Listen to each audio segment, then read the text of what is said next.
Sou Otávio Pedersoli e, juntamente com Marcelo Orsini, estamos gravando uma série de episódios sobre o livro O Consolador, psicografia de Francisco Cândido Xavier, pelo Espírito de Emmanuel. A convite do Grupo de Fraternidade Espírita Irmã Sheila, de Belo Horizonte, estamos estudando na íntegra esta obra. E hoje já vamos tratar de questões da última parte do livro, a terceira parte, que são perguntas e respostas sobre religião. Hoje falaremos mais especificamente sobre o Evangelho e o item é Jesus. E nós vamos cobrir das questões 282 a 291. E a primeira delas é a seguinte: se devemos considerar o Velho Testamento como a pedra angular da revelação divina, qual a posição do Evangelho de Jesus na educação religiosa dos homens? Emmanuel vai nos esclarecer o seguinte: o Velho Testamento é o alicerce da revelação divina. O Evangelho é o edifício da redenção das almas. Então, ele usa essa metáfora de uma construção, dizendo que o Antigo Testamento é o alicerce, a base, nós sabemos que foi a primeira revelação, e o Evangelho de Jesus é o edifício propriamente dito, trazendo a redenção das almas. E aí ele continua: como tal, devia ser procurada a lição de Jesus, não mais para qualquer exposição teórica, mas visando cada discípulo ao aperfeiçoamento de si mesmo, desdobrando as edificações do Divino Mestre no terreno definitivo do Espírito. Então, aqui nos chama a atenção a lição do benfeitor, no sentido de que não dá mais para a gente ficar repetindo, né, as palavras e os ensinos do Evangelho. Já está passando a hora da gente aplicar a nossa própria vida. Porque de exposições teóricas, de palestras, da escrita de textos, todos nós já estamos craques, né, digamos assim. Agora, de trazer para a nossa vida, no cotidiano, na simplicidade, da vivência em família, no trânsito, na escola, no trabalho, aí ainda somos, digamos assim, alunos primários, né?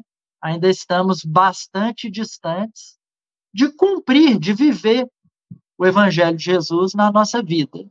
E é isso que Emmanuel está nos convidando aqui a meditar e a praticar. Porque só assim, diz ele, traremos de uma maneira definitiva para o nosso íntimo, para o nosso espírito. Na sequência, Marcelo, na questão 283, perguntaram para Emmanuel o seguinte: com referência a Jesus, como interpretar o sentido das palavras de João? E o Verbo se fez carne e habitou entre nós, cheio de graça e verdade. Vamos primeiramente ler a resposta de Emmanuel.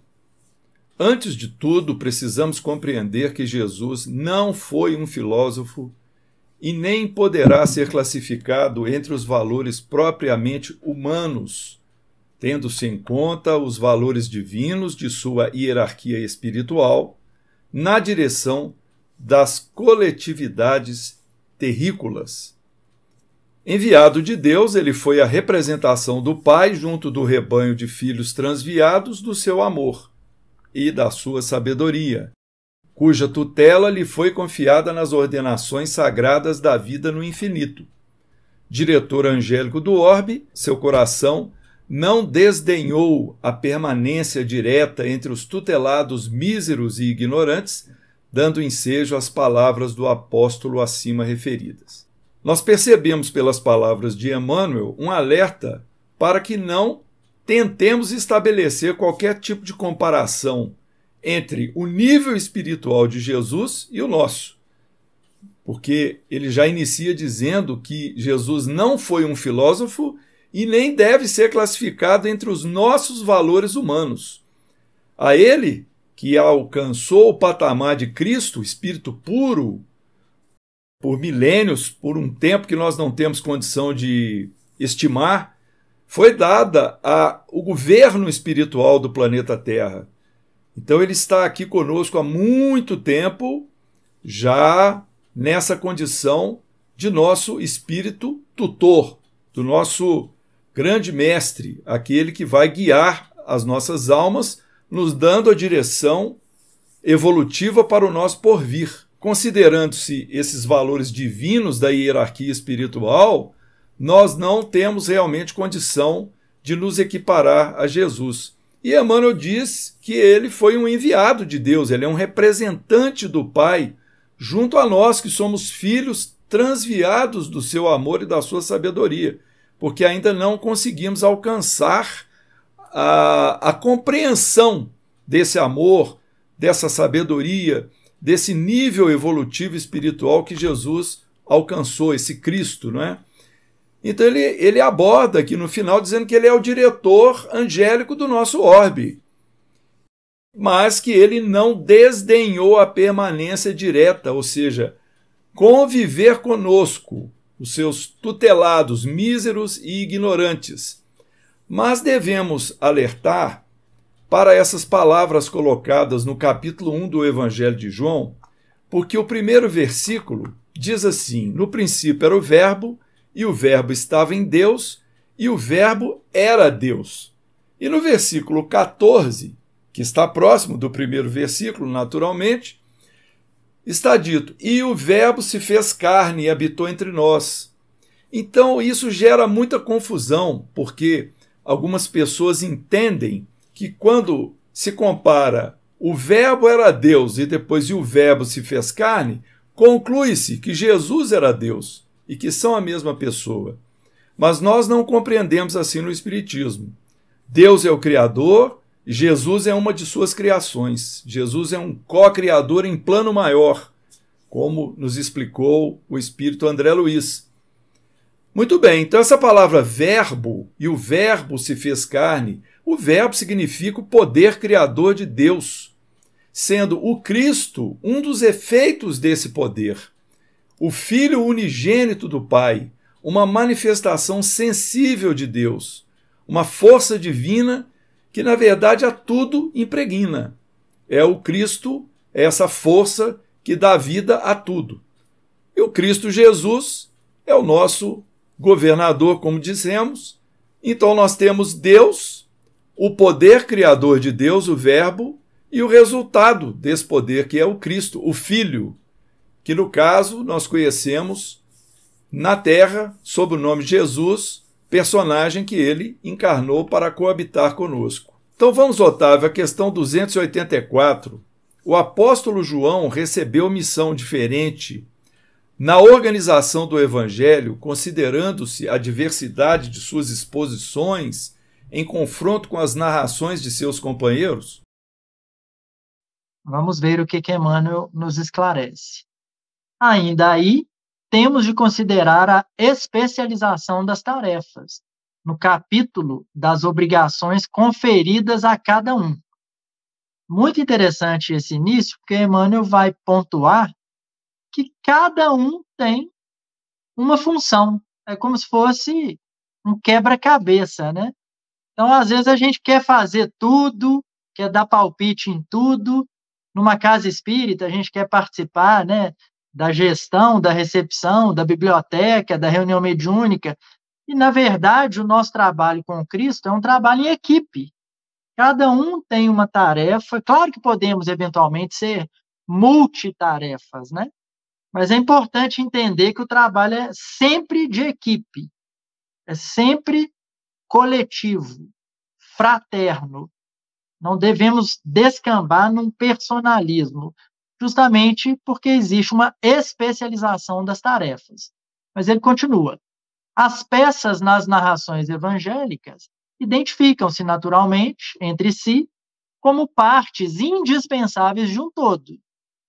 Mas somos compelidos a observar que se Mateus, Marcos e Lucas receberam a tarefa de apresentar nos textos sagrados o pastor de Israel, na sua feição sublime, a João coube a tarefa de revelar o Cristo divino, na sua sagrada missão universalista.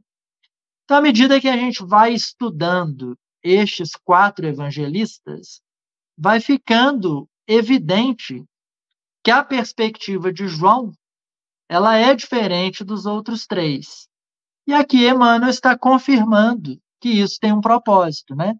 Que o Evangelho de João veio nos apresentar um Cristo universalista. O Evangelho de Jesus, portanto, não se aplica só na Terra. Jesus não fala apenas para um planeta de expiações e provas. Ele traz as leis divinas, valores universais, e o Evangelho de João retrata isso muito bem. Inclusive, Kardec vai estudar isso também no Evangelho segundo o Espiritismo, né? Ele chega a falar na introdução do Evangelho segundo o Espiritismo que este livro, o Evangelho, é um livro que não é só para os espíritas, né? É um código universal de amor, que, portanto, todos deveríamos estudar, independente de abraçarmos uma frente religiosa ou não. E, nesse sentido, o evangelista João nos apresenta aí essa missão sagrada de Jesus Cristo. Na sequência, pergunta 285, Marcelo. Jesus Cristo é sem pai, sem mãe, sem genealogia.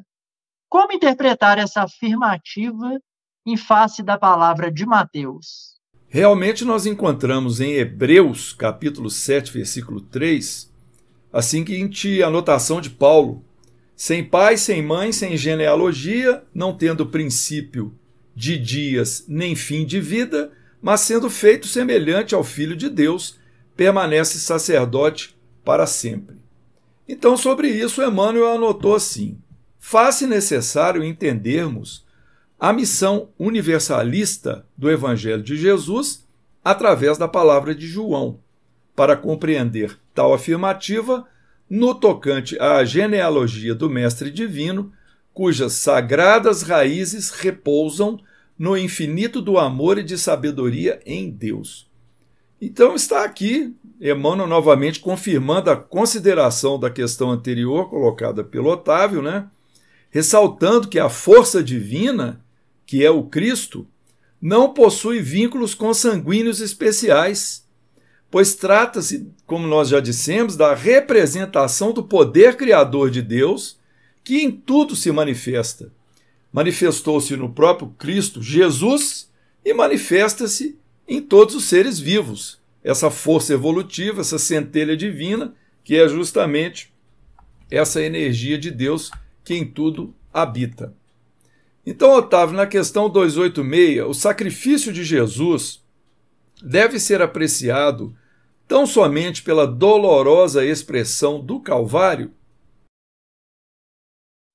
O Calvário, diz Emmanuel, representou o coroamento da obra do Senhor, mas o sacrifício, na sua exemplificação, se verificou em todos os dias da sua passagem pelo planeta.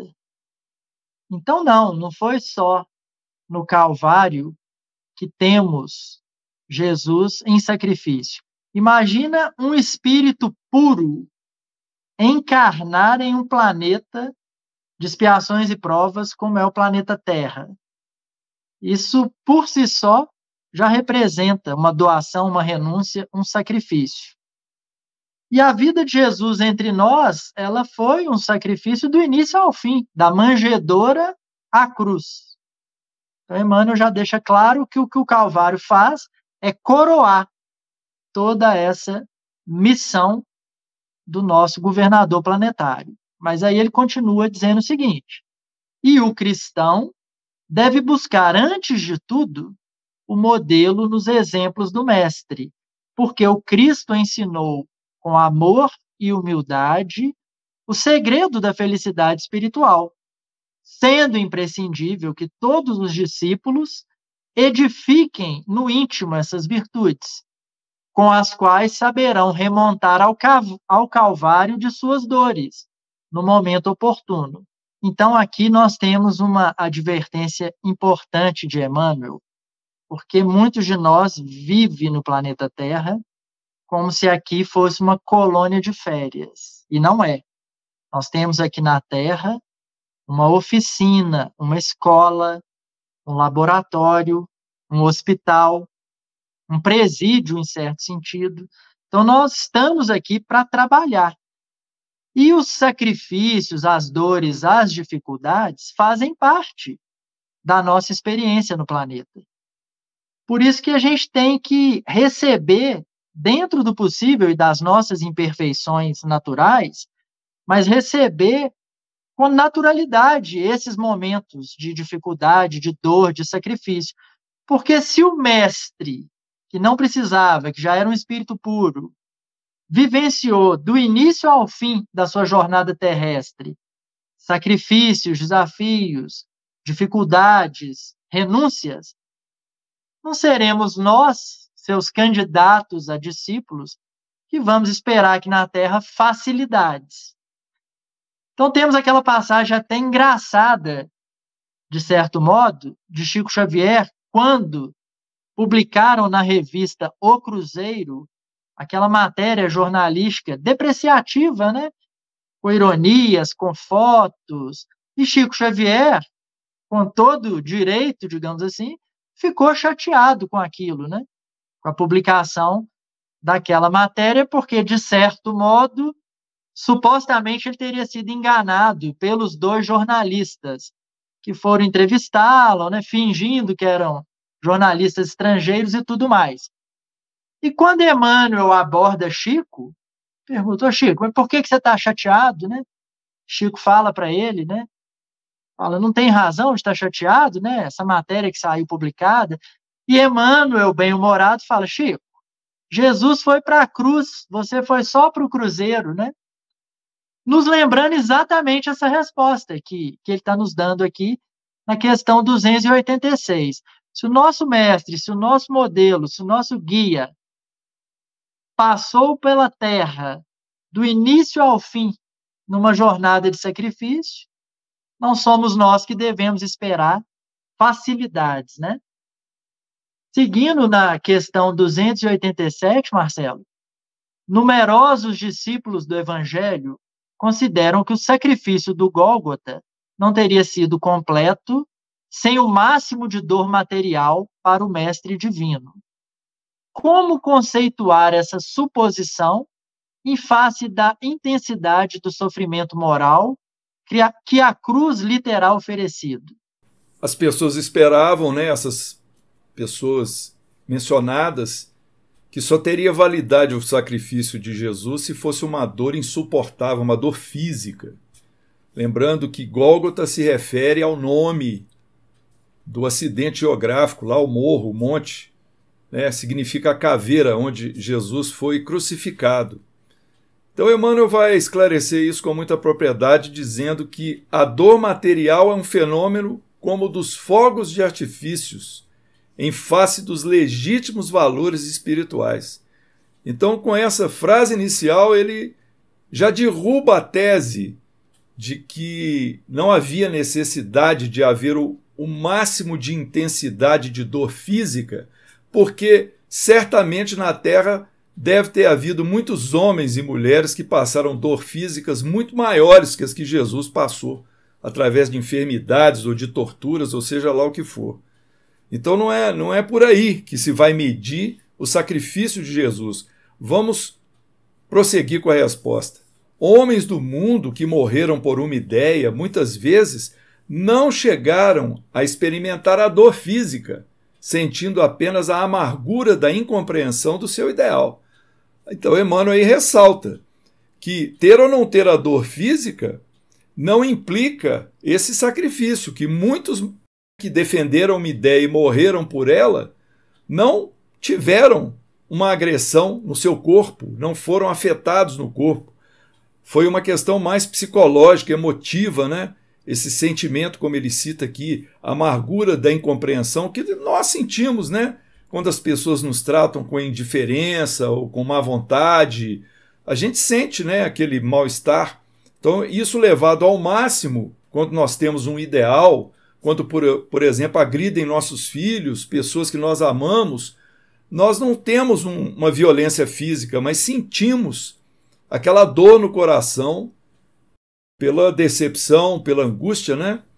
Então Emmanuel prossegue: imaginai, pois, o Cristo que se sacrificou pela humanidade inteira e chegareis a contemplá-lo na imensidão da sua dor espiritual, augusta e indefinível, para a nossa apreciação restrita e singela. Então não estávamos falando apenas de um casal com um filho, estávamos falando de um líder espiritual e todo o seu rebanho, e ele se preocupando com qualquer um que estivesse ali a se perder, porque todos são considerados seus filhos também.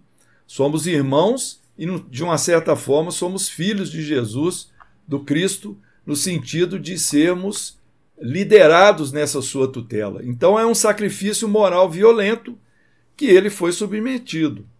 Prosseguindo Emmanuel, que é uma resposta longa, de modo algum poderíamos fazer um estudo psicológico de Jesus, estabelecendo dados comparativos entre o Senhor e um homem. Então eu já peço desculpas, porque eu acabei de fazer, né? Eu comparei aqui a nossa dor, a dor de um pai, de uma mãe, para com um filho que está com problema, e comparei numa forma inimaginável o que Jesus pode ter sentido com relação à humanidade, né, aos problemas da humanidade. Emmanuel nos alerta que não é possível, na verdade, a gente ter a medida correta dessa comparação. E ele prossegue: em sua exemplificação divina, faça mister considerar, antes de tudo, o seu amor, a sua humildade, a sua renúncia por toda a humanidade. Examinados esses fatores, a dor material teria significação especial para que a obra cristã ficasse consagrada? A dor espiritual, grande demais para ser compreendida, não constitui o ponto essencial da sua perfeita renúncia pelos homens? Nesse particular, contudo, as criaturas humanas prosseguirão discutindo, como as crianças que somente admitem as realidades da vida de adulto, quando se lhes fornece um conhecimento tomando para imagens o cabedal imediato dos seus brinquedos. Então pronto, aí Emmanuel faz o desfecho mostrando que, assim como a criança mede a ação dos adultos pelo valor que ela dá pelos brinquedos, que é a realidade para a vida dela, é o que nós tentamos fazer ao tentarmos, né, imaginar esse sofrimento, toda essa abnegação, entrega de Jesus. A gente pode estabelecer algumas comparações porque não temos realmente uma medida correta.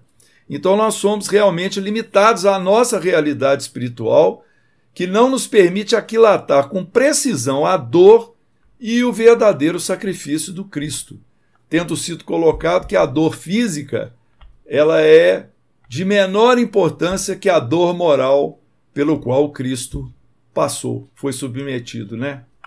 Na personagem Jesus. Então, na questão 288, meu pai e eu somos um. Poderemos receber mais alguns esclarecimentos sobre essa afirmativa do Cristo? Essa é uma passagem que, como o Marcelo já explicou na questão 283, dá margem para uma confusão gigantesca, né? Então, Emmanuel esclarece o seguinte: a afirmativa evidenciava a sua perfeita identidade com Deus, na direção de todos os processos atinentes à marcha evolutiva do planeta terrestre. Então, o que Jesus quis dizer nesta passagem é que ele e Deus estavam em plena e perfeita harmonia, e não que ele era Deus. Kardec cataloga dezenas de outras passagens de falas do mestre, onde fica claro que ele jamais quis dizer que ele era Deus. Então é como se eu falasse aqui, eu e o Marcelo temos plena afinidade, torcemos para o mesmo time, temos a mesma religião, os mesmos gostos, viajamos para os mesmos lugares, temos os mesmos valores. Claro que eu estou dando um exemplo muito pobre aqui, né? Já que eu estou falando de espíritos imperfeitos. E o Marcelo acabou de explicar na questão anterior que não dá para medir o oceano que é Jesus Cristo com um copinho de plástico que somos nós, né? Mas às vezes a gente usa essas metáforas só para tentar melhorar o nosso entendimento. Então, o que Jesus quis dizer nessa passagem é que ele, na condição de espírito puro, não sujeito a erro, nem mesmo na carne, estava em plena e perfeita harmonia com o nosso Pai, com o nosso Criador. E não que ele era propriamente Deus. Mas irmãos, né, de outras frentes religiosas, até hoje, têm esse entendimento diferente, que nós temos que respeitar e deixar o tempo agir na vida de cada um de nós. Questão 289, Marcelo. São muitos os espíritos em evolução na Terra, ou nas esferas mais próximas, que já viram o Cristo experimentando a glória da sua presença divina? Diz Emmanuel, toda a comunidade dos espíritos encarnados na Terra ou localizados em suas esferas de labor espiritual mais ligadas ao planeta, sentem a sagrada influência do Cristo, através da assistência dos seus prepostos. Todavia, pouquíssimos alcançarão a pureza indispensável para a contemplação do Mestre no seu plano divino. Muito bem esclarecido pelo mentor Emmanuel, não é? Muitas pessoas julgam em suas religiões que quando adentrarem o campo dos espíritos, o campo espiritual, vão estar diretamente com Deus. Emmanuel mostra que nem com Jesus nós teremos condição de nos aproximar, porque ele diz aqui que são pouquíssimos que alcançarão a pureza espiritual indispensável para poder contemplar, ou seja, para poder perceber realmente a presença de Jesus, do Cristo Jesus. Então, qualquer que seja a comunidade de religiosos do planeta Terra ou em esferas mais espirituais mais próximas, não poderemos estar próximos do Cristo a não ser pela influência da assistência dos seus prepostos, ou seja, os espíritos que alcançaram a condição de seus assistentes diretos e que, por seu intermédio, nós recebemos as emanações, as influenciações, o pensamento, né? Os nossos anjos da guarda que vêm nos auxiliar. Tudo é feito por uma hierarquia espiritual necessária, porque a nossa condição evolutiva ela cria essa barreira. Assim como nós não podemos, ao desencarnar, habitarmos mundos superiores, porque há uma barreira vibracional, fluídica, que não nos deixa alcançar esse patamar, também não vamos poder conviver com entidades muito evoluídas, porque estão vibracionalmente muito distantes de nós. E assim, na questão 290, Otávio, poder-se-á reconhecer nas parábolas de Jesus a expressão fenomênica das palavras, guardando a eterna vibração de seu sentimento nos ensinos? Emmanuel vai esclarecer que sim, as parábolas do Evangelho são como as sementes divinas que desabrochariam mais tarde em árvores de misericórdia e de sabedoria para a humanidade.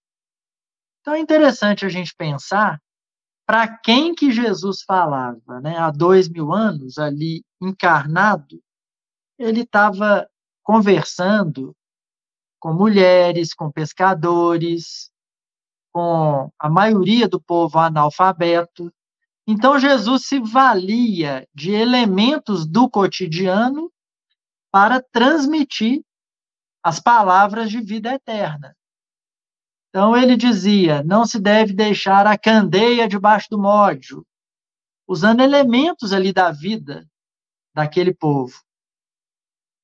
Hoje, nós não precisamos mais dessa linguagem tão simbólica, né, cheia de metáforas, cheia de parábolas. E Kardec, em sua fidelidade na busca pela verdade, na questão, por exemplo, 627 de O Livro dos Espíritos, chega a perguntar para a espiritualidade, né? Se Jesus já veio, para que a doutrina espírita, né? Precisamos da doutrina espírita? Se o Cristo de Deus já veio há 2000 anos? E os espíritos vão responder exatamente isso, que naquele momento, há 2000 anos, Jesus precisava se valer do que Emmanuel está chamando aqui de sementes divinas. Imagina Jesus há 2000 anos falando de perispírito, de fluido cósmico universal. O povo não ia entender nada, né? Então ele usava as parábolas como sementes divinas, nessa linguagem poética aqui de Emmanuel, para que ao longo do tempo, né, das décadas, dos séculos sucessivos, estes ensinos que estavam ali encapsulados, né, nas suas parábolas, nas suas sementes divinas, iriam, também com o nosso esforço, com o nosso trabalho, frutificar em misericórdia e em sabedoria para a humanidade. Claro que ainda estamos muito distantes disso, né? De transformar essas sementes divinas em ensinamentos íntimos para cada um de nós. É isso que a gente está fazendo aqui, né, na Terra. Mas a proposta do Cristo é exatamente essa. Pergunta final do nosso episódio, Marcelo. Questão 291. Como interpretar o anticristo? Emmanuel responde assim: podemos simbolizar como anticristo o conjunto das forças que operam contra o Evangelho na Terra e nas esferas vizinhas do homem, mas não devemos figurar nesse anticristo um poder absoluto e definitivo que pudesse neutralizar a ação de Jesus, porquanto, com tal suposição, negaríamos a previdência e a bondade infinita de Deus. Nós vemos aí algo semelhante à imagem de Satanás, como se fosse uma entidade que existisse e que combate Deus, e que muitas vezes até tem forças equiparadas às de Deus, né? Dependendo de suas ações, a interpretação, a dedução pode ser essa. Quando, na verdade, Satanás é um símbolo de uma força antagônica à força do bem, assim como o anticristo é um símbolo que nós podemos compreender não como um personagem, mas como uma ideia ou um pensamento qualquer que afaste o homem da sua rota evolutiva para Deus, assim como todas as forças, não é, contrárias ao amor, à humildade, à caridade, ao trabalho no bem, etc. Aí sim nós teríamos o anticristo, as forças que estão, vamos dizer, navegando na direção contrária às que o Cristo nos endereçou, nos direcionou. Então assim nós encerramos esse episódio. Esperamos estar novamente juntos em breve, no episódio seguinte. Até já!